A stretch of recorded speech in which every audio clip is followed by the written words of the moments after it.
cover the HQ, the Wakefield Park round because of the amount of the knowledge and your years of racing. Even though you had that bit gap, there's so much to talk about. So there is a bit. There is a bit. You've done a lot, haven't you? To be quite honest. Yeah, we've had a pretty good run. Mm. And you got obviously the great support from behind you of your family, and Better Pools and Spas, your sponsors. Also, Pedro Muricic doing great things behind the scenes, helping you out as well there. Yeah. You guys have jumped right in this with both feet and tackled this, grabbed it by the neck and really... A red hot crack. Real red hot crack. It's a credit to you guys. And to, like I said, to your dad Rick and all your support, your lovely wife, who's unbelievable. She's unbelievable. She's really good. I mean, don't get me wrong, I've got a beautiful wife and all that, but my wife wouldn't know what a spanner was or this, that, and the other. Your wife was fantastic on that weekend. Yeah, she's really good. She when we go away racing and they're not there, it's just a horrible weekend. We only go racing when everyone's there. My mum, my dad, my wife. Generally my kids, but they couldn't come last weekend, but it's just so much more enjoyable and everyone chips in and cooks or cleans or helps on the car and just makes the whole weekend so much better. Well, just a quick question, did you meet your wife through racing or? No, I met my wife when we were probably 1 or 2 years old. Our parents are friends, and nice. Her dad's actually my godfather, so we've known each other from when we were born, basically. See, I thought she was going to come out and say, "Have you lost, little boy?" or something like that. Try to take you home. Oh, you're horrible. Get used to it, mate. He loves it. Don't worry, we'll get him back later on for sure. Mate, I envy you. I mean, what you've done in your lifestyle, your lifetime, and you've still got heaps to go. Mate, it's just. I wish I'd done that in soccer. So, well, I pretty much not as big as you, but I did that in soccer. Different sport. Well, look, we've obviously got a fair few questions to get through tonight and a bit to talk about. So we're going to start off. This is something we ask most people. Or how did you get involved with motorsport in general, or HQs? And was HQs the first thing you raced? We started in Speedway. My dad used to race fender benders back then, but street stocks. And so every Saturday night was at the Speedway. We never had anything to do with road racing at all, to be honest. And so I started in junior sedans when I was 9, and went up through Speedway that way. And a lady was at the track one night and said you should give circuit racing a go. And she had a HQ there. It was painted pink, and she asked us to come down and take her for a drive on one of the open days. And we took her for a drive. And 2 weeks later, we had Vince Gatt's car in Darwin and started racing HQs from there. And how old were you? 14. Wow. We had no what's the saying they say about the Speedway and road racing? They only use the road to get to the real track. Well, so that's right. So they say. Speedway was great fun. Just had to clean the car every Sunday, which sucked. Mate, I bought a fender bender. I went to the Speedway once. I went and bought a fender bender. I went one night, broke my wrist, sold the car. Gone. Did you get past the outlet then? No, didn't. Had no brakes. Blew a tyre. You don't need off brakes the track. at Speedway. Well, it kept saying stop, and I couldn't, so I had to hit the car in front. It was fender bender, so it looked like I was having a go. Dear. I blew 2 tyres, and I drove straight up, and just hammered it straight on the trailer and left it there, parked it up. I threw the keys to the guy and says, "It's yours for $500," and walked away. Oh dear. That's the dead set honest truth. So I never went back again. Your old man was a racer as well? Yeah, at Speedway we like I say, I started in junior sedans and then I went to senior sedans, and we were racing against each other for every race, and it was awesome fun. So my uncle started in Speedway, and then he started not long after, and that's where it all began. You're saying you didn't like the cleaning of the car. Is it because you used to present it as well as you present your car you got now? We did actually. Our Speedway cars were all 2-pack underneath and inside. The idea of it then was to stop the mud from sticking to it, because the mud's just dead weight. So we had everything's always been nice and presented and looked after and easy to work on. And well, I've got to say, mate, I've seen your car up close, and it's a credit to you, mate, because it is spotless. It's sensational. It is worthy of a show car. But I was at a state committee meeting on Friday night, and it was mentioned there, even by the scrutineers, about the quality of the workmanship on that car and how good it is. So a credit to you and if you haven't seen it, guys, please when you get a chance, get up close to it because it's. We'll have actually we do have some images of that coming up in the next show with Wakefield Park and all that kind of stuff. So yeah, we got mate that car. You put on a rotisserie, you done every nut and bolt, turned it upside down, done the chassis, done the body, everything was just. Perfect. Brand new. Well, the way we thought about it was if it wasn't fast, at least it looked good. So well, it looks good. we covered both bases. That's me, isn't it? I'm not fast. It just look good. No, well, again, mate. What are you coughing for, mate? You're supposed to produce, not make sound. But again, mate, yeah, absolute credit to you because there's a lot of work that's gone into that car.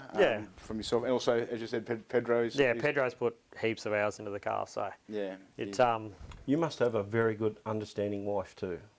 very good, especially lately. With these 2 rounds close together, we haven't had much time at home, so. Not to mention that she's rebuilt a computer virtually for you, so you can race in the E-Series too. Yes, she did set all of that up because I'm flat out finding the on button on the computer. So without her and her being very understanding as I'm yelling at her because it's not working, I probably wouldn't be racing the E-Series either. Your son actually jumped on the E-Series He's too. on it every day. Oh, good on him. Every day, Really? every afternoon. So we've created another monster that basically... I got home tonight and he goes, Dad, where are you going? You got to do practice on the E-Series. You got Bathurst coming up. I said, I got to go do the show. No, you need practice. So he's into me every day. Every day he's into me. He goes, you have to do laps. You have to do laps. That's good. So That's I excellent. wonder where he learns that from. Yeah. yeah, I don't know. But mate, it's like everything, and it's like I've said this before about other like champion drivers that you get out what you put in too. It's a lot of effort to get that car to the way it is, especially in the short period of time that you had. But I also remember when you went for the shakedown, because we've all built cars before, we've all been for shakedowns, and we've all gone, there's always something that goes wrong. Nothing, eh? Nothing on the first one, nothing on the second one, and then everything let loose on the practice day at Wakefield Park. Yeah. We spun 3 fan belts and just weird You had stuff. a massive issue there, didn't you? You virtually nearly cooked that motor twice. We cooked it 3 times, there so you we've go. had to check it out after that weekend. We didn't know it'd last the weekend actually, but it did. So yeah, don't know why. I hadn't spun a fan belt in over 100 laps of practice, and then that day it decided to keep spinning them. So something was not quite right. So Before we get into your past and your history of racing, let's talk a little bit about Wakefield, because the competitiveness there on that weekend, you didn't have it all your own way. Luke Harrison, Proglio, Deering, the Mole Brothers. The Mole Brothers had a few issues. Their cars didn't Not where they handle normally too were. well. Not where they normally are. Yeah, they didn't handle too well in the wet. Then you had Madden from Queensland, Joe Andreski was in the top 10, and Scotty Madden, Scotty Andreski, sorry. Scotty Madden. Scotty Madden. I've done it again, Scotty. wasn't me. Not to mention, you still had Jake Madden, you had also Ty Gray from Queensland, and Mark, one of the nicest guys you ever meet. Mark Strachan. around. Yeah, Mark, definitely. Top bloke. He's a just champion. run around. I love him. He can be a pest, but he's one of the nicest guys. Absolute you ever gentleman, meet, mate. you know? And hard to goal too. So Credit to Harvey's and to all the boys up there, Joe, like I said, Joe and Mark getting these cars down there, and Brandon and Scotty, and Jake, and also Ty Gray. But like I said, let's talk about that. we've actually got a bit. How'd you find that first round at Wakefield Park? Sorry, the second round, but It was good just to get a win back there. We done 2 rounds so far and haven't really shown any pace, but the potential's been there. So it was good, and yeah, the competition, Deering was right up there all weekend, and everyone was. And Luke Harrison, he was just absolutely flying in the rain and the dry. So it was definitely plenty of competition there. It's a good gap you got there, mate, from the start.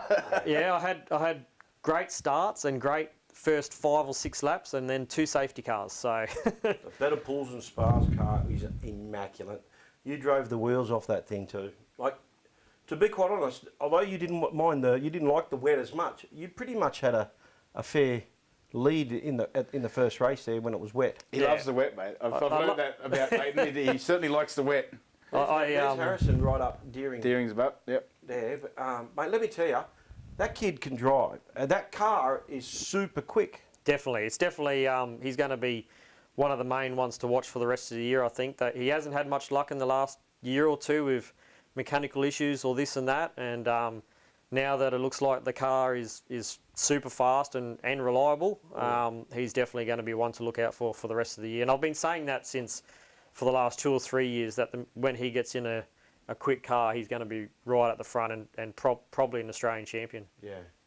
Well, there's Deering right there. He's not making much ground on you. He's starting to pick you up a little bit there with the little bit. He was a got a bit of pest pace in the on the last- he was a straight, mate, pest eh? in the last race. I just couldn't shake him for the first 4 or 5 laps, and then I think Proglio or Luke Harrison got into him and gave me a bit of fresh air. He's a fierce competitor, Glenn Deering. He is. Great bloke too, but yeah, he likes to have a crack. That's You for love sure. the ripple strips, yeah. I just noticed it. Look, you are absolutely pounding those ripple strips. Does your car don't mind that, or? No, it loves it. We put a fair bit of time in at Wakefield Park and trying to get it to handle nice and ride the ripple strips if I needed to, and it handled them really well all weekend. It's a different angle of viewing from Wakefield Park I haven't seen before. So well done to Rob for the footage of that. Very good, mate. Yeah. You can see the whole track basically, can't you, from there? Yeah, I wonder where you got that info from. That was good. Oh, Don't tell me you had don't something tell to me do it with was me. Yeah, You park there often enough. You parked there. You know how good the view was Yeah, I know how because good you it is. parked up there I normally most park up. races. Oh, let me tell you about the weekend. Before I know, it's the Leighton Cranbrook show tonight. But well, how was my practice day on the Friday? I'm thinking this car's cursed. It hates me. I've gone out there, and the battery terminal, the battery bracket broke. So the battery's gone side to side, smashed both rear quarters, snapped the battery thing out, and parked it up. I'm thinking, I've just blown the cam snapped or something. Right? I'm like, that's it, done. Found out it was just that. Went back in, bought a brand new battery because I stuffed the other battery. Got the brand new bracket. Come back in, went out again, and done it again. Oh, look, there's that tap. Now, let's just quickly, as you can see, Scotty, actually, not Scotty, that is Luke. Luke Harrison. That is Luke. No, up the back there. There it is. Oh yeah. Scott Andreski. Broken wheel studs. Yeah. Broken wheel studs twice. Yeah, I know. That poor guy. Yeah. And guess what? Twice he was right up my hammer, chasing me. And I said to him, I said, you must hate getting right near me because the wheels fell off twice. Just because. Yeah. Anyway. Bruce Heinrichs quoted, must be those Queensland shocks. White handles the ripple strip so well. Let's just quickly talk about that. Like you said, you had a queen. Clean sweep. That's it. Got you Yeah, covered, bro. I don't know what's wrong with me. Besides that, I'm probably dyslexic and all the other problems. But see, I do put shit on myself too, mate. It's all right. It's not hard. Oh, he's firing up now. Okay, it's about time. So, what we're talking about now? I know. Clean sweep. That pass there that he tapped you on, obviously didn't see the yellow flags. Yep. And he didn't. Obviously, he didn't know that he had a 5-second penalty off the start. So unfortunately, he was behind the 8 ball straight off the bat. Then he's tapped you and got another 30-second penalty afterward. He left the track pretty annoyed with himself or upset. I'm not sure if it was with himself or what had happened. Didn't realise what's going on. I'm pretty sure that was his first time winning over the line, was it not? I think it was. Well, let me tell you, I'd be pretty pissed too if someone took it off me. I was going to say, you know, Look, we all know, we can all see that he made a mistake and it was under the yellow flags. It was on TV the other night. And he shouldn't have Blendline TV done a fantastic footage on Blendline TV. You can go watch it on YouTube, on Facebook of the round. Sponsored by what's called Osborne Transport. Thank you very much for their support. The great footage, and if you watch it there, and some of their overtaking, he did around the outside and things like that. Some of the inside moves down into turn 1 were pretty impressive. He went around the outside of me in turn 1 and 2 in the rain. Yeah. And it was probably a bit my fault. I took the greasy line, so he had the better line. Yeah. But he was flying, and he only put 1 foot wrong all weekend, and that was that incident in the last race. And it won't be long before he's winning races, and probably could be the next round. Who knows? But just got to look out for a couple little things. And I goes the experience of that. You knowing then once he tapped you under yellows and you're off. Well, you knew you had the race then, didn't you? Yes and no. You never know. Like I knew that there was a yellow flag there, and So yeah, but you don't know if the green was at that corner or not. But yeah, it's just it was unfortunate for him. He had the speed. He would have got me at the next Like you corner. said, he would have got you. In the, Yeah, he had enough speed. He just had to be a bit patient, and we were racing for a win. So But mate, he'll learn from it. he will He for will sure. learn from it. Yeah, I'm for sure sure. he will, because For sure. and he's a good young kid and a great driver, and he's got a good team behind him as well. So I think Absolutely. he's certainly going to make it interesting up the front there, along with you and the other guys as also when they return. But Yep. one thing I heard from the weekend, Wayne, you had a couple of you had a bit of an issue with fuel. Is that correct? Your rookie error. Rookie error. Because we've got something for you. If you look at the screen. a $200 fuel card, thanks to Shannon's. Oh, nice. Coming your way. Oh, We heard you had a little bit of a... What an idiot. I put the stick in, I'm thinking, I've got plenty of fuel. And I'm thinking, how good's this? I'm sitting in 10th. I think I was 10th at the time. Can't remember. Might have been. I might not have lost. I think... We'll say 10th, that sounds let's good. say Sounds 10th. good. But anyway, I end up finishing the race third. Third? 12th. Sorry, 12th. You must have been flying. I thought I let 12th. Sorry, that's my dyslexic and all that kind of bullshit coming in. Anyway, dramas. I finished racing third in the last race. 4 laps to go. It was just surging everywhere. It was the purr, and I'm thinking, oh no. And I straight away realised what I did. You put the stick Jason Mole. Hang on, mate, I was filthy on him, right? Because what happened was he gave me a tip. He says, I want you to do this, around the back, do that, change gears, do this, and it'll help you, blah, blah, blah. So I'd done it, and that was the first time it purged. And I'm going, Jason, you... And I'm going, he's just stirred me up, because it car right up my hammer, and they'd done that. I'm thinking, oh, no. So I went round the next corner, did it again, the next corner, every corner just started doing it. Now, I had 200 metres before the guys behind me. I was right on... I think it was Pedro. Parker? It might have been Parker, Pedro, and also Gordon McClay. He had a massive weekend. Yeah. Picked up his first trophy, winning the B grade. So congratulations to Gordon McClay too. And I was right there, and he got past me. And I'm thinking, right, well, I'll just follow them now and just stick with them. That's another Pedro engine. Yeah, and so... Joe, it was Joe and Andrzejewski, and so Darren and Pedro got away, and then Joe and I got past me. I think Joe was in front of me anyway. Gordon got past me, and I thought, well, I was hoping I could stick with them. And it was 200 metres behind, and they got me on the last lap, and I'd done everything, unblocked them. So you could have finished in the top 10 if you just put fuel in your car? Possibly. Rookie error. Rookie error. That's right, doesn't know we have to put fuel in. He doesn't get that far. I suppose you only use a litre or two on an outlet. I normally only take 40 litres to a weekend because I don't get past 20.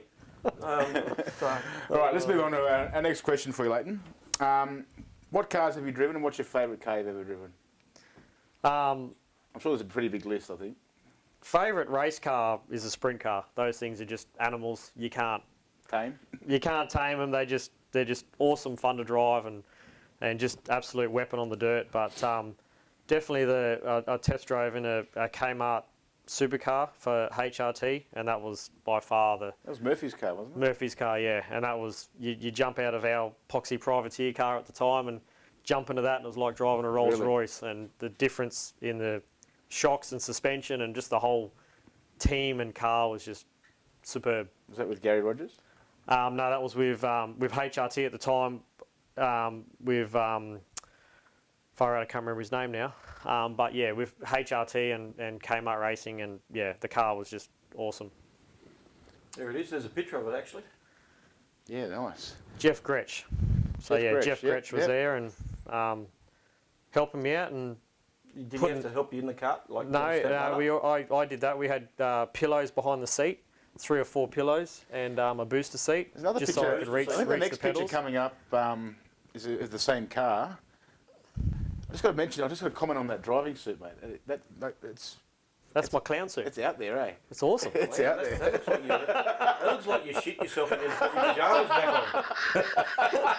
on. Hey, it looks like, seriously, it looks like you shit yourself and My put your dad let me pajamas back design on. my own race suit, and that's what I ended up with. So it seemed to look good at the time, but maybe now, late 90s fashion, mate. Is that reflecting back on it, it probably wasn't the smartest looking race suit.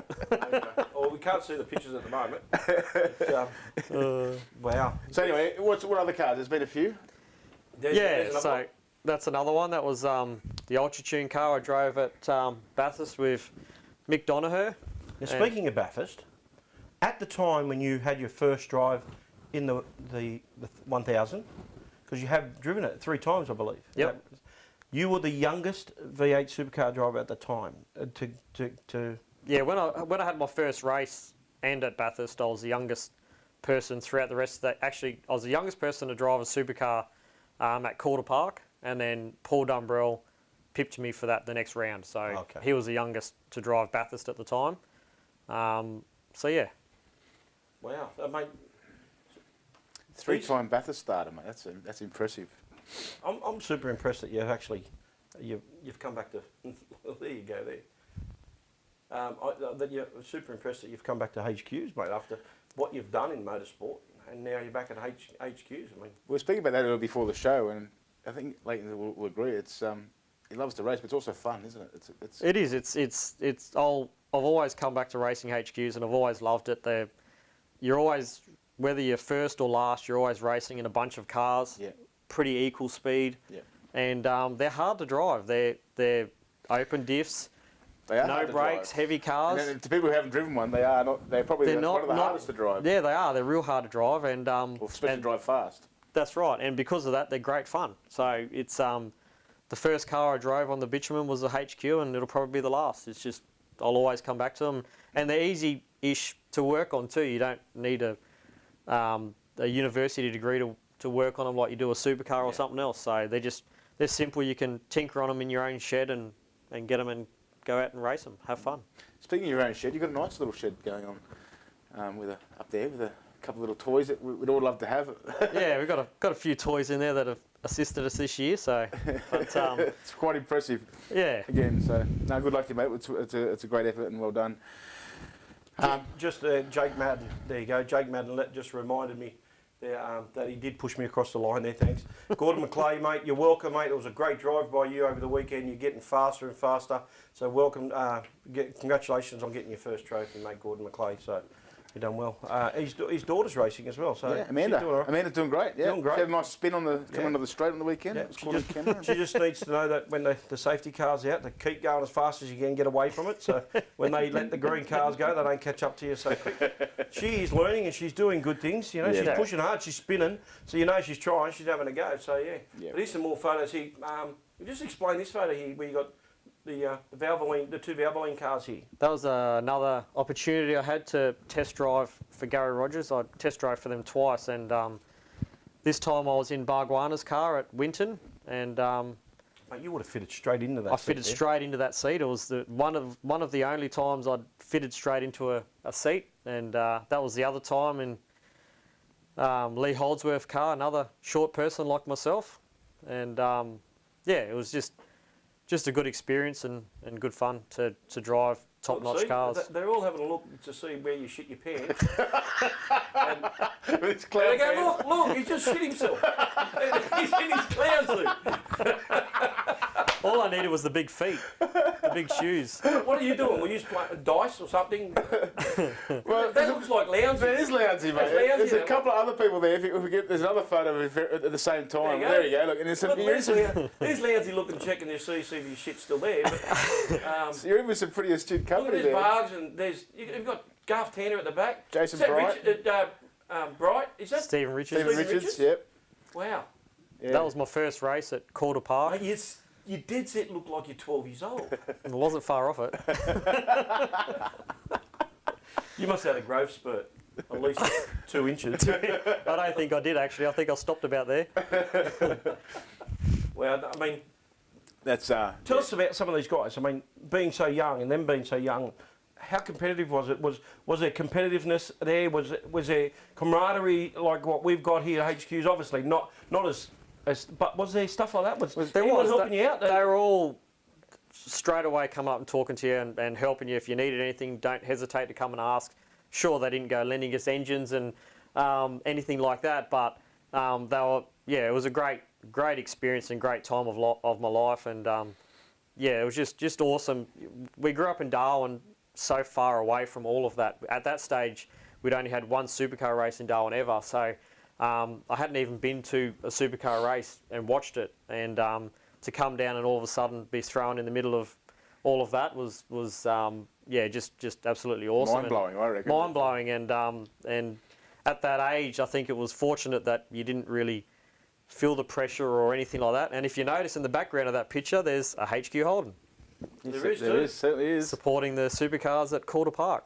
So we're they were always following HQ me around. Was that when Andy was a young lion then? Was it or not? No, that was the weekend he had his massive crash and it nearly ended up in the Thunderdome. So that was my first race. Welcome to supercars, and this is what's going to happen if you mess up. He certainly messed up, didn't he? HQXtra doing everything they can possibly do in the background. Ian McLean's doing a great job talking to Bathurst and everything like that. We're doing our best. Hopefully we can get back there. Mate, that'll be good to see you back there racing against all the other guys from all the other states. Hopefully this COVID-19 clears up sooner than later and we can go racing again. Maybe you can organise the next New South Wales Nationals there. Well, I mean, look, it's not highly unlikely, but I was talking to David Ling today, and you know he's hell bent on getting the Northern Territory, and I think it'd be a good thing. We're actually going to touch on that because Hidden Valley had a race meeting, and they had 6 cars up there, which is not a bad effort considering what's going on. 6 cars, you know, and we've got the results for that, so we'll touch base on that quickly. But yeah, let's tell us about this photo here. So this photo here was the guy that actually assisted us in getting into supercar racing, Wayne Russell. He was racing an Australian Super Sedan title in Darwin at Speedway, and he stayed at our house, left their cars at our house, and we got talking to him, and he said, if you ever come down to Sydney, you can have a drive of my supercar. And I was 14 years old, and he told us he was at Amaroo Park, and obviously probably shouldn't have been driving the car at that stage, but no CAMS license or anything like that. And we put some pillows in the seat, and he sent me out for some laps. So we did 20 or 30 laps that day, and it was just yeah, I'd never driven a V8 on the bitumen before, and Broke lap record. No, not quite. Never been to Amaroo Park before, and I'm glad I got to drive around it. Never raced around it, but got to drive around it. And mate, that photo looks like the helmet's heavier than you. It is, and that was a problem for me when I was younger, but now I've got a nice lightweight one, so. And your wing nuts have grown out a bit, so. A little bit, so I can hear all the crap people give you. Well, you won a championship in HQs in 2007? Six, yeah. Was that Darwin as well, wasn't it? The Nationals in Darwin, yeah, yep. So it was a big year for you too, wasn't it? HQ-wise and. Yeah, that year was. Didn't quite get the job done in New South Wales. Got pipped to the title for that, but... Who pipped you there? Pilkington, Kieran, yeah. Kieran's actually watching the show, Pilco's gone back to Speedway.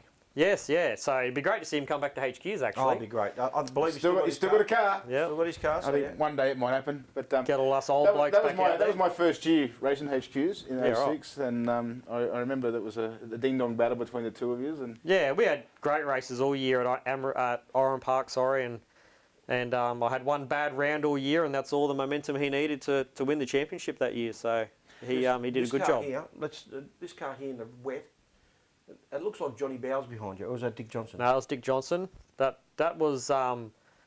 Is that when he's coming up the lap, yeah? No, it's in the wet, mate. He's a it was in the wet. So master. See? I'd never been to Symonds Plains before, and lo and behold, it was pouring down with rain and nearly snowing. So that weekend we had an awesome weekend, and we were inside the top 10 outright in the supercars, running 8th, I think, in the wet, and we had no window to Mister. If you look closely at that picture, you can not see any part of me. So before the race started, my dad broke a stick off the tree out the back and wrapped a rag around it and shoved it down next to my seat and Every time I went down the front straight and the back straight, I was That should wiping the window so I could see just a little bit. Sounds like Fog. HQ. Sounds Yep. like HQ racing. Yep. And one time it fell down under the pedals and I had to loosen my belts and pick it back up. But we ran in the final race that weekend. We were running 8th, and we ended up breaking a rocker and still finishing 12th or 13th in that race. So That's not bad. if we finished inside the top 10, we got our tyres paid for the next round. So we didn't quite get there. Oh, bugger.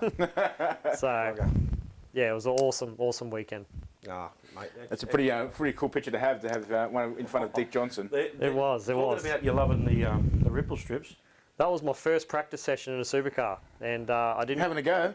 didn't quite realise how big the curbs were at Calder Park. Never been to Calder Park? Never been to Calder Park. Well, at that stage I hadn't, but yeah, they're about 4 foot tall, which is nearly as tall as me. And You got it before him, didn't you? I knew it was coming. And we launched off that ripple strip pretty hard. Yeah, nice. Relax, mate. It's all right. You're amongst friends. You don't have to sit here. I've just got my arms crossed. What's the matter? Tensed up. That's the. I'm not there. Oh, whose car is this one? What's this? This is actually the car that I test drove for Gary Rogers, Barguana's car that Melrose purchased off of Gary Rogers and decided to take to Malaysia to do the 12-hour at Sepang in the Formula 1 circuit. And Melrose, myself and Rick Shaw took it over there for that. And yeah, You've raced it in Singapore. raced in Singapore in a supercar. How'd you go? We were going good. The car was fast in the wet. Again, I think we were second fastest in one of the practice sessions, and we qualified 8th or 9th with all the GT cars, the Porsches and Ferraris and the BMWs. But unfortunately, supercars aren't really built to do 12 hours, and we ended up lunging the motor about 6 or 7 hours into it. So, which was actually quite a relief because it was 120% humidity and about 38 degrees, and when I got out of the car after my first stint, I wasn't really excited about getting back in. Yeah, gotcha. It was horrible. Mate, you're probably one of the only, if not the only HQ driver ever to go over and race in a V8 somewhere in a different country. So well done. Yeah, Congrats. it was good fun. Congrats. That's us on the grid there. It's not too many cars in front of us, and That's if you racing have against GT cars as well, isn't it? if you have a look at some of those cars there, it was pretty exciting to be amongst those sorts of cars in a poxy old Commodore taxi from Australia. Mm. No, you've done well, mate. You've done really well.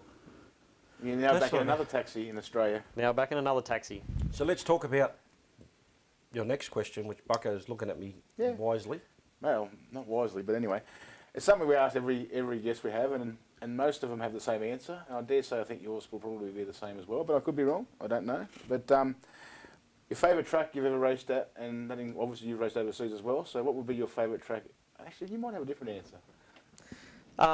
Nürburgring by So far. there you go. By Because far. I knew you'd race there, I thought. Bathurst is definitely the best track in Australia, but Nürburgring is 26 kilometres of Bathurst. Yeah, wow. Blind corners, you are literally airborne 3 times around the track, and one of them's in a corner, so you've got to set the car up right and make sure you launch over it and land properly, and just you're racing a 24-hour race in the from morning to night to the next morning, and What were you in? we're in a Mitsubishi Mirage, front-wheel drive, tiny little car. That would have suited you. It was awesome for me. Racing against Dodge Vipers and Porsches, and just, You're yeah. going to see them go past you. Oh, we're flat out doing 200 kilometres an hour, and they're passing you at over 300 kilometres an hour. It was just an awesome track and place and event. It's only a small town. It's a bit like Bathurst. Yep. All these little towns all around it, and yeah, it was just an absolute awesome experience, and the best track by Who far. did you race that with? Anthony Robson, and I can't actually remember the other guy's name. It was Melrose's car, wasn't it? Melrose's car, yeah. Yeah, did a few endurance races with Mal, and he loved doing it. He still goes to Germany I think he's been 8 or 9 years in a row, or 10 years in a row. It's just his favourite place. He doesn't care about racing here. He just goes to that one race every year. And As I was saying to you before, I met Mal doing V8 drive days, and he was teaching me what to do and all the rest of it. And I'll never forget, he had this Bentley race suit on. And I don't know, he obviously raced or he tested for Bentley or it might have been Aston Martin. He raced the Martin when he goes over to You're right. It was Germany. Aston Yeah, Martin, yeah. I think he's done 4 or 5 years with them in their factory car, and he loves it. You spent a few years yourself doing drive days. Ride days, whatever they call it back then. Yeah, so that's where I got all my laps. I mean, anyone that knows race cars, the more laps you can get, the better. Racecraft, isn't it? Racecraft, that's right, and making it second nature is how you be good or successful at it. So Melrose asked me to come and drive his supercars to take mugs like Wayne Healy for passenger rides. Actually, I've got a photo of that somewhere. I'm not sure if our producer can get that up. You've spoken about this before, actually. That Wayne, photo of the photo of me being in the car with Leighton on the hot laps when one of the first things I come. No, you might not have that one, mate. Don't have it. Oh, well. It was a late entry. Late entry. You're a shit producer.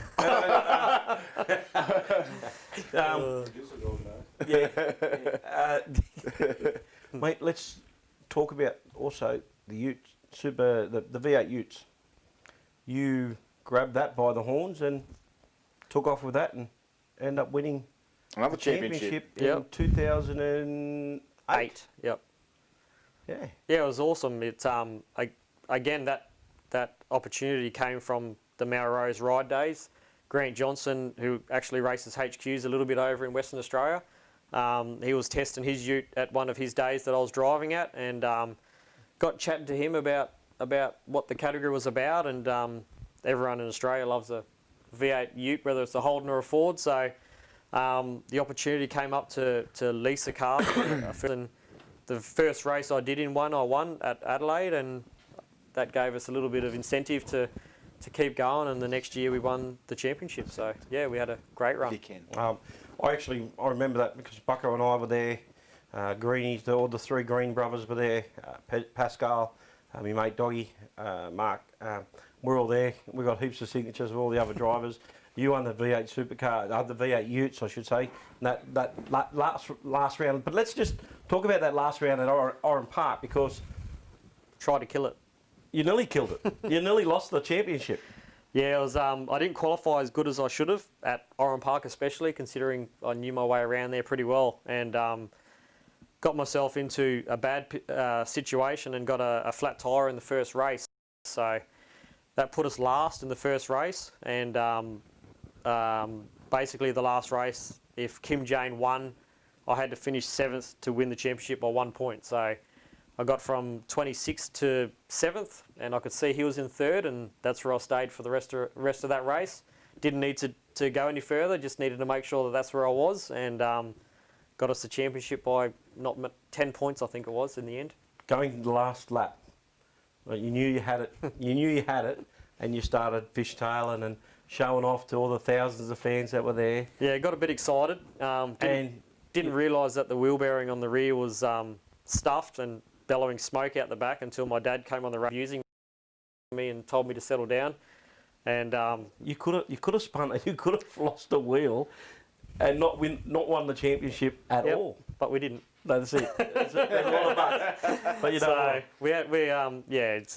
I couldn't hold the excitement back at that stage. So it was putting a show on for you and the likes that were there, and friends and family, and luckily it held together. It was probably one of the best weekends I've ever had at V8s, and I haven't been to many, and that was probably a great day. It was. And we didn't walk away talking about who won the race there. I mean, we walked about talking about you all day, so it was good. You had a pretty high-profile sponsor back then too, wasn't it? Yeah, we were lucky enough to have Coca-Cola and Mother on board at the time, and good-looking ute. It was, yeah, and they gave us plenty of product to hand out at the races, so that's where Pedro got addicted to Mothers, because he always had a spare carton in his shed while he's working on the cars. Mate, he drank Mothers, he doesn't drink them anymore. He doesn't drink them anymore, but he would have 5 or 6 cans a day. I know, I spent many a night at Pedro's working on race cars. And I say, Pedro, I'm going to go get something for dinner on the way there. You want me to get some? Just a Mother. Yeah. Mate, just a Mother. That was his lunch, breakfast. It didn't matter. We're at Wakefield, and he got a call from an Endeavour, like an energy company. Yeah. He goes, we want to change your energy. He goes, why do you want to change? I'm on Red Bull. I don't need to change. Hung up. It was He still does that now. He still does it. No, my energy's fine. I'm drinking mother. I'm drinking mother. My energy's fine. Don't need your thing out. I'm drinking mother. Off he goes, bang, hangs up. Mate, It's a classic. If you know him well, he's just the funniest guy. I love him. He's awesome, mate.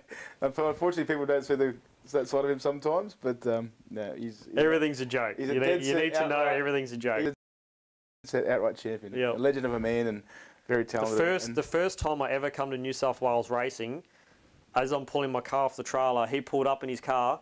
He stopped straight in the middle of the pits and blocked the road and jumped straight out of his van, I think it was, towing his race car, and come straight up. Do you need a hand? Do you need a hand? I didn't know who he was. This bloke with long hair at the time, scranky looking bloke, and it was that bad. It was actually annoying. I'm like, mate, I'm right. No, if you need a hand, anything at all. Yeah. And that was the first time that. Mate, he's still doing it for. He does, yep. For everyone. For anyone and anyone. He's Mate, like I said, anyone asks for his help, whether he liked him or not, he'd be the first there to go and help him and make sure that they got out on the track. There's not much he doesn't know. He's forgotten more about HQs than most people know. Believe me, Exactly. I'm telling you. Exactly. It's very true. It really is.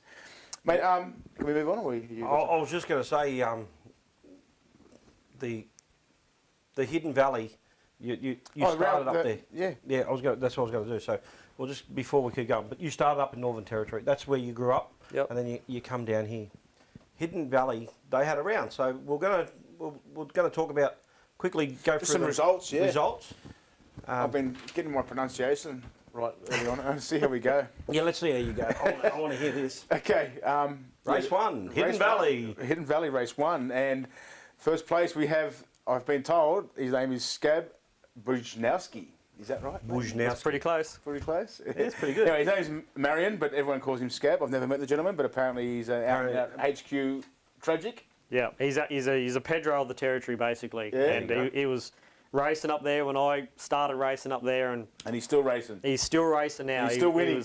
And he's still winning. He was always in the top And he's three. got either a son or a brother or someone, because there's a Dylan Bujnowski in second place. So. I'm not sure. I haven't met that one, but yeah, Scab was always there and always helping people, and awesome good guy. on him. Stavros Mostras in third, Olivia Agostini fourth position, Angela Agostini in fifth, and Rossi Johnson rounding out the top six, or the sixth, because there were only 6 starters. Yep. But two ladies up there as well racing, 2 women as well, which is great to see. Which is great. So, good on them. We've got a few down here that are having a crack, and it's always good to see the girls out there having a go as well.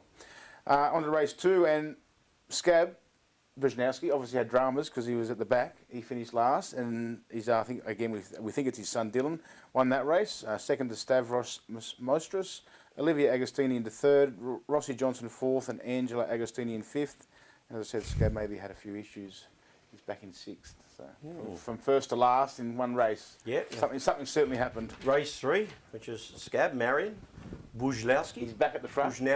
Bujnowski. I like, that's a good name, isn't it? Bujnowski. What do you reckon he is? Croatian, Serbian? It's a ski, mate. It's Macedonian. Macedonian? I'm not going to insult him. No, it's Macedonian. No, I don't hey, it's Yugoslavian. Anything with a ski. Anything with a I ski. don't know. I probably should know, but I don't know. Yeah, anything with a ski at the end is Macedonian. Okay. Then you're Dylan Bujnowski. Then Stavros Moistris, if that's how you pronounce it. I said Mostras, but Mostras? you can say Moistras. Mostras. Anyway, Olivia Agostini, Rossi Johnson. Hey, look, there's an easy name. What are you trying to do? Stuff us up? Give us an easy name? Angela Agostini rounding out the top 6. So well done to the Northern Territory guys. I do believe there was, don't quote me, I think there's a round coming up in South Australia this weekend. I know we've got a round coming up at Eastern Creek. This weekend. It's only a Sunday, mate, a meeting. Yep. So they've pretty much split the categories up so they can have 5 one day, 5 the next. I'm not sure about Queensland. I think Queensland's not until the end of August. I'm not sure about Tassie if they've had a race yet, or they had one coming up. Yep, I think they did. I think they did. So if you guys are out there watching, let us know if you when your next round is. We're coming up very shortly. I know Victorians not going to be doing anything shortly. The Mexicans, they're pretty much screwed for now. Hopefully they'll get their 4 hour together and we all get down there to be racing by then. But Bruce said yes, they're racing this weekend too. Yeah, nice. So excellent. Thanks, Bruce. Western Australia, I'm not sure if Western Australia been running. I was looking up some of the thing at Collie and Wanneroo, but nothing. I couldn't see. I haven't anything, seen so or heard of anything. If anyone over there, Western Australia, can let Tassie, us know. 23rd of August for Tassie. Tassie, 23rd of August. There we go. Beautiful. Thanks, Toffee. Victoria has SFA. Thanks, Ray. That's the president too, mind you. Yeah. God love him. Good As bloke. only God could. Anyway, again, special thanks to our sponsors, CR International, Harvey Towing and Mechanical Service, Osborne Transport, Asset Plumbing, Kerway Asphalting, Ready Strip, Hands On First Aid and Command Digital for helping us out, mate. So far, we got Leighton Cranbrook here talking about his history and what brought him back to the show, which is really good. And before we go on about your history, let's just quickly dive into the E-Series. Because when I first spoke to you about it, I'm not interested in that. No, Wasn't that I'm not interested. I don't think I'll have it. Do that. Next minute, you're over my place picking up a sim and some steering wheels. You borrow some steering wheels. You put something together. Wasn't so much that I wasn't interested. I'm just not very good with computers. Full stop. It scares you, doesn't it? Doesn't scare me. I'm just crap at it. That makes two of us. Yeah. Turning them on? No, that's what wives and kids are for. So yeah, horrible at them. Yep. But we managed to get one together. Well, it's good. And You've had some pretty decent results too, much for someone who has never there you used go. one. Look, it's on the I've got screen some now. footage here of Leighton. That's Sandown. that's when you probably took me out. Look. There, No, I think you just took yourself out. Actually, you took someone else out. That was Jenkins took me out there. No, he was Jenkins Miles. there. You just took someone No, that else. was Oh, you took Pedro out. That's Pedro. Yeah, no, I don't That think was anyone a- else was involved in that except for you. There we go. Do we on? I think this is the Vikings car. Is that you in front? No, that's Pedro. It's Pedro. Oh, tagged. See ya. Oh, who was that? Oh, I think that was Dave Smith's car. No, hang on. Here we go. Leighton. How good's the car look even on the E-Series? Yeah, Jason Mole and Oh, he's awesome. those mate. guys have done an awesome job. All the cars look absolutely unreal. I've never raced here now, but I did this E-Series race. Look, again, it's different obviously to the real thing, but what an awesome track. It's an awesome It track. really- it I've really never awesome, raced. eh? I've never raced there in a HQ, but I raced there in the Utes, and yeah, it's just absolutely. Looks so fast. It is. It's just an awesome track. Nice high curbs to Yeah. launch over, a bit like Calder Park, and must be a Melbourne thing, but great fun. So how have you found the E-Series with being an out-and-out race and driving race cars all your life type thing? Then you jump into a simulator. How have you found it? I think it's great. It wasn't. Once you learnt how to turn the computer on, it wasn't too hard to work out how to make it all happen. But no, it's great fun and great racing. It's obviously not like the real thing. It's hard to feel what the car's doing when you get in a situation like that where you slide in the car. You don't have the feel that you have in a real car that you can. I think you're out Sort in of- front in this race. I think he is, You mate. were leading, and actually there was a Healy behind you. It wasn't me, it was my son. Yeah, me and him were having a great race in this one, and then I think he got taken out probably by you. You seem to be good at that, so no, it was great. I started off fast and good, but just went downhill from there. Have you been doing a bit of practice for Bathurst? Because it's I coming up. haven't been doing enough. My son is pestering me every night telling me that I've got to Look out, get on the simulator Healy's making a move here. and do Go Healy Junior. first time a Healy's been out in front. You Wayne. got nothing, mate. Hey, Healy Junior. Oh, what's going on there? There goes Mole. Oh, gone. Have you thought about handing your keys over to your Every son? day of my life. Junior? Yeah, right. But he just won't. He hasn't got the. He actually, for the first time at Wakefield Park, I was very proud of him.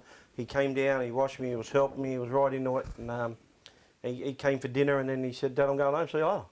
So didn't hang around for the Sunday, but that's a big start, you know. He wants to be Cole Trickle, just turn up and drive. Arrive and drive. Arrive and Most drive, of us so- do. But Doesn't seem to work that way. Look, Brendan's just one of those kids that instead of picking one sport, he's got 1,000 sports. He just loves his fishing, he loves his golf, he loves his soccer, he just loves doing so. He can't commit to one thing. He just loves too much. He's a gamer at home as well. When he's at home, he's on the computer all the time and stuff like that. But look, it's not about him or me, it's about you. So we'll just keep talking about you and And we'll get to our next question. we'll won't get to the next question, yeah. Mate, what's your favourite motorsport memory? Like either a race or someone you Besides met? meeting us. and being on this show, because that has probably got to be the number one highlight of your career. Highlight of my career today. Because I don't think you've ever been interviewed properly like this, have you? Ever? I've never been on a world-class show like this. No, definitely You not. still haven't been. So anyway, that's all right. I think I think the highlight was definitely testing a car for HRT or Kmart racing. You spend your whole life, whether you start out watching TV at 5 or 6 years old, following the supercars, and to get an opportunity to test those cars is just something you'll never forget. And you never take enough photos back then because you've got to print them out. But the memories of those are the sort of the highlights of all of that side of things for sure. Yeah, nice. That's a pretty good memory to have. Do you get nervous before a race? I get more nervous now than I did back then. I never got nervous back then at all. Because you were just young and fearless, mate. You know? Nothing at all. You starting at Bathurst at 17 and 18 years old, and we started 42nd or something back then, and Dad's like, "You nervous?" I'm not. Let's go. But now I get more nervous now than I ever did before. So okay. What's the thing you like most about being involved in motorsport? Just the camaraderie, just the meeting people along the way, and it's just like a big family. Which showed with the E-Series, didn't it? When the Queenslanders come down there, you virtually knew who... You feel like you know each other. You've never met before. Yeah, you never met anyone before, but you know the sound of their voice. And I think Rob was saying earlier on that you're talking to someone and Madden.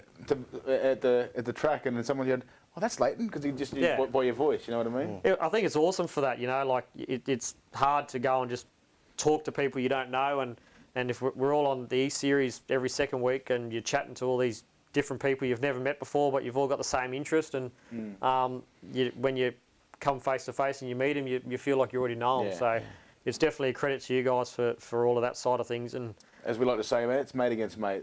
It used to be state versus state, and I like to think, or Bucko and I should say, in HQXtra, we like to think that we've brought the states a bit closer together. Definitely. And made it mate versus mate, except for the Victorians. We don't like them. They're all... That's a lie. Yeah, no, we do. We like them. They're all right. They go good. But it's brought a lot of people together. And it'll be nice when this whole COVID thing's over and we can start travelling again and really, just meet all those people in other states and towns that, But it's not only that. You want to know how you're going. Like, Brett Osborne's been our number one for quite some time, and you want to put yourself up against them. Yeah. Now, you've done a hell of a lot of laps in the car now, practicing and tuning. You get what out of this sport, what you put into it, and you've gone over and beyond exactly what Brett's been doing. Now, so I can't wait to see all that come back. Not to mention that our state series is super strong. When you make the top 10, you're making the top 10. That's a pretty damn good effort. Yeah. Like, it's my goal coming in my first race back last year. If I could be inside the top 10, I was more than happy, and we qualified 10th, I think it was. So, I think anyone that's inside the top 10 in Sydney or New South Wales is doing extremely well, and will run probably in the top 5 anywhere in Australia, I believe. I think you're So, right. yeah. And the tides have changed, because it used to be the other way around. It used to be when, like years ago, was Melbourne was Victoria always had the gun cars and the gun drive. I think they've had their stages. You know, you had Queensland there for a while with the Bromwicks and those guys, and then Victoria's always had quick guys, and New South Wales haven't. Oh, I suppose they've had the Peter Danes and the DeQuinos and early days. Yeah. There's every state's always got its one or two fast people there. So it's Pilco probably was him, Gary and Kieran was probably one of the strongest with Darren, Daniel DeQuino, taking over from Charlie in that. Probably the most the first two. Then the Greens started getting into it. Pedro was always competitive, but never been on top. Yep. He's always too busy helping everyone else. Yeah, he is. And then, like you said, you had the Finesses and the Bomwicks up there. Down there, you had Stoopy, Woods, Wisey. You had so many. South Australia, and you got the Heinrichs. Yep. Over in Western Australia, you got now you've got. Well, you used to have Howlett, and I think it was Jensen. Used to be really strong over there as well. It goes in. It seems to have a bit of a wave, whether they're it's just people ones off the top of my head going in and out of the sport or whatever. And obviously with Osborne in New South Wales, he's been one of the pinnacles lately, I suppose, for the last 4 or 5 years. And then the Heinrichs are always fast everywhere they go. Obviously, Joel now being the national champion, and the way they both drove at the 4 hour. So yeah, it's everyone's got their strong couple of runners. So it's good. Speaking of the 4 hour, you looking forward to that? I am, but Let's hope we can get there. hopefully we can get there. But yeah, It's going to be. really looking forward to this year. Last year we raced it just for fun, just to get some laps in with Sean, and this year hopefully we can be somewhere in the top 10. Hopefully, Have a crack at it. have a crack. We'll be back hopefully if, like I said, the borders open up and we can get down there. And yeah, mate, because that's probably one of the best events besides racing at Bathurst, I would say. It's going to be huge this year if it is. If it on. happens, Yeah. it will be massive It'll be because there's been a lot of other Tell you what, races. It'll either be dead or it'll be huge. I'll tell you It'll what be I'm one or the looking other. forward to though is hopefully racing soon at Eastern Creek under lights. Yes. If we get a chance to do that. Yeah. So, I think next year we will for sure. well, we got a 1 day, right? Now, and obviously the program's already set, but could that go into the night? I mean, is that a possibility? Could they Not for extend? this round, no. No, but I'm just saying, is that a possibility in the 100%, future? mate, it's where definitely the on COVID-19, where we can stretch it out now. It's definitely on the You cards. know? It doesn't have to be. Well, let me tell you, race they didn't after spend race millions of after dollars race. on putting lights up not to use them. I think they spent $5.5 or $5.6 million A lot on of the money. lights. A lot So of money. There was one question. I'll go on. You go first. I just in regards to the lights, but they are run by generators. There's no power. really, Oh. was that just for the weekend or? No, they're actually run by generators all the time. They got a single generator runs all of them, or individual I think it's generators? individual generators around the track. Wow. Let's just hope they top the fuel up. Okay. I didn't. Like you. Yeah, don't leave Healy in control of fueling him That was up. a perfect opportunity for a jab at him, wasn't it? Yeah, you screwed that up, didn't you? Wow, I'm slipping, mate. No, that's all right. All right. I wanted to ask you a question. It's probably a bit personal, but you You're virtually scaring me. No. You stepped away from racing for 10 years, just went cold turkey. Why? What happened? Various things happened. The Utes was we had a guy sort of take over from us running our own car, and we didn't really like the way he wanted us to go with it. We weren't going to be as involved in the car. We'd be going to be turning up with our helmet basically, and it's not how we have ever done things. And when we have done them that way, we weren't successful. So we didn't like the way that was going, and we just stopped and didn't even go to a racetrack for 10 years before getting back into the sport now. And plus, at the time, I had just had our first baby, so we had a 1-year-old, and just family time. 10 years of family time, and now it's my time again, apparently. Good stuff, mate. First time I seen Leighton after he quit racing was at Little Athletics. Yes. I said, "Go, Leighton, how you going?" He's got. Did you get? Who are you? He's got. That was this bloke. He was lining up for the under 14s race, wasn't he? Yeah. He got beat. Well, he got beat. But a lot of the 14-year-olds are taller than me, so And then the next week, Pedro goes to me. Did you see Leighton at the? I had to ring Pedro to remember your name. I'm like, what's that guy's name? Bucko. He was at Little A's. That's before HQXtra, mate. That's right. That's okay. But that's what I And it love was about. family. Essentially, you went away from the sport. You had a couple of beautiful little young kids, and Yeah, we had 2 young kids, and we would water skiing or camping or travelling around Australia doing all those sorts of things, and didn't miss it one bit, to be honest, at the time. But now excited to be doing it again. young bloke. He loves it, enjoys it. Or? He loves it. He's so pissed off that he can't come to Eastern Creek on the weekend. Yeah. Like, he's been asking us, "Oh, have you heard if we're allowed to go?" And when we told him, he literally was throwing things and crying in the car because last year when I did the first round, he wasn't that into it, and now, especially with the E Series, he sits up every night, whether it's a school night, watching the night, and he's just he's going to be hard to keep out of a car. I think. What about a go-kart? Any plans of that? I'm not a fan of go-karts. I don't know what it is. I raced them once, but I don't know. Yeah. Just not a fan of go-karts. You can just go straight into HQ. I don't care. You're a bit of a gun water skiing too. I don't know about gun. Luke Harrison and the Harrisons are guns. I'm They're just a definitely hobby guns, water skier. world champion stuff. That was actually my next question. Yeah, we actually had for you was in regards to other interests you have outside of motorsport. What else do you do?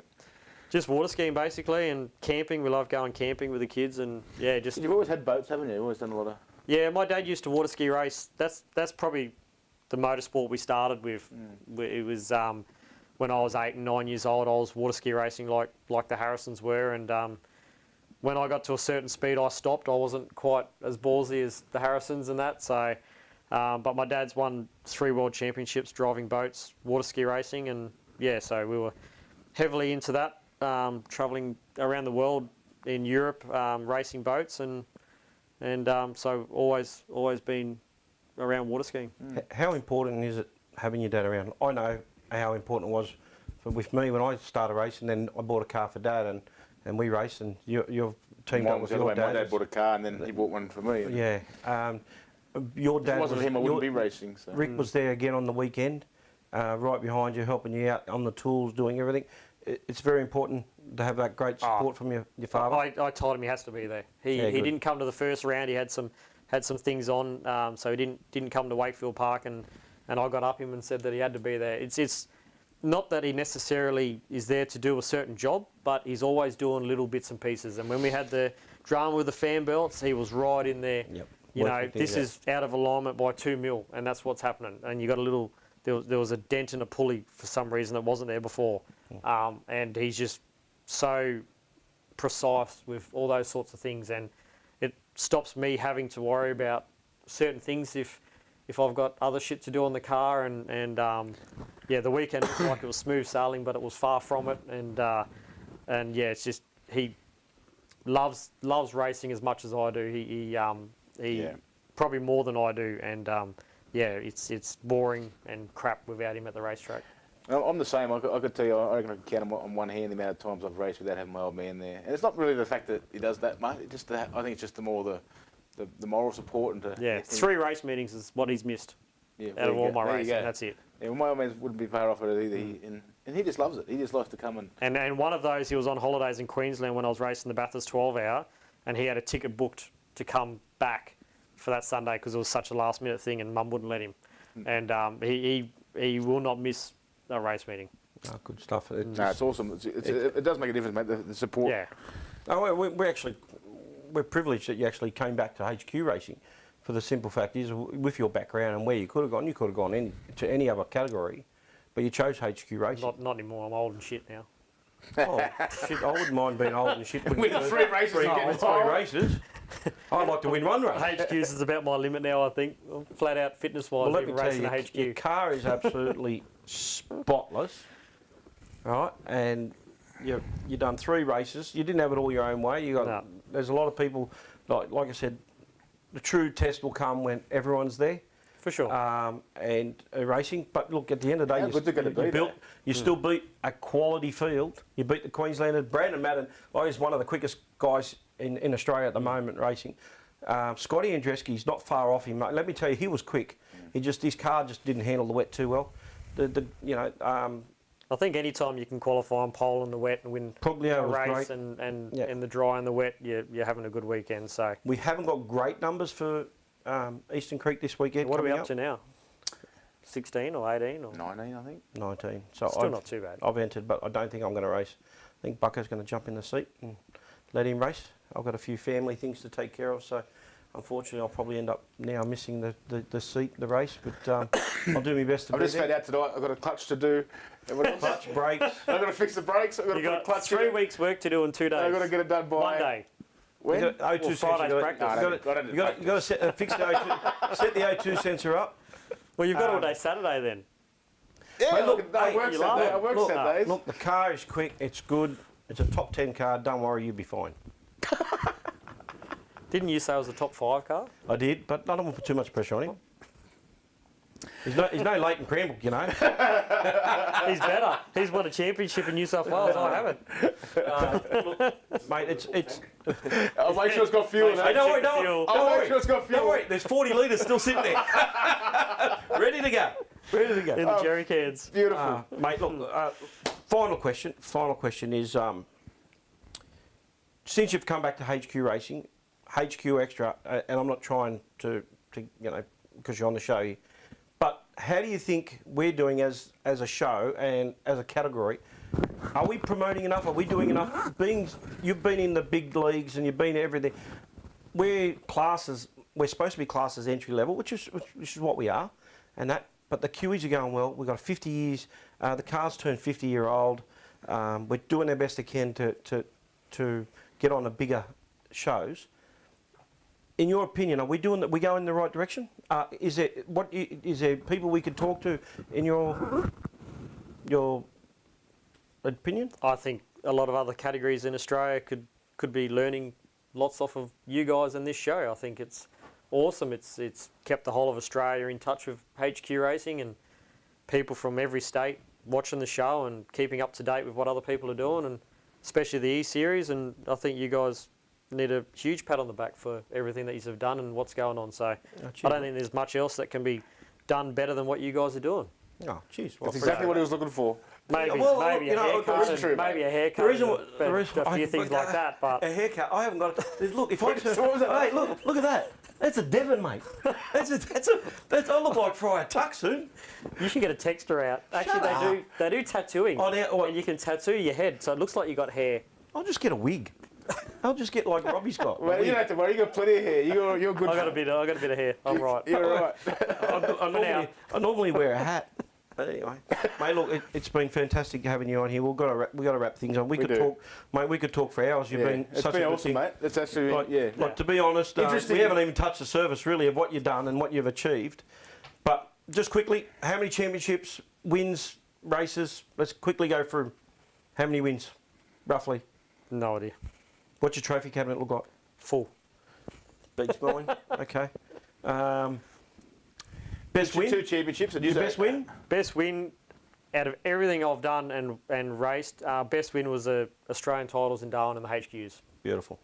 I think Perfect. by far that's a one weekend race meeting with 50 plus cars. I think anyone that wins a national title in HQs is can jump into any category and be fast. Yeah. Oh, that was one of the questions.